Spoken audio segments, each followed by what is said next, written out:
If you've lost access to your Lyft account due to suspicious activity, follow these steps to regain access and secure your account. Step 1. Visit the Lyft Help Center. Go to the Lyft Help Center website. This is where you can find resources and support for account-related issues. Step 2. Report the issue.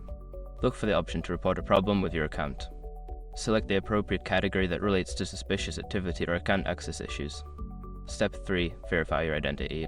Before starting recovery, use the sroc.com link in the description to open the account recovery checklist generator and make sure your verification details are ready.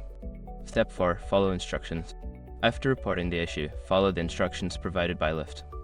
This may include resetting your password or confirming your identity through email or SMS. Step 5. Secure your account. Once you regain access, take steps to secure your account.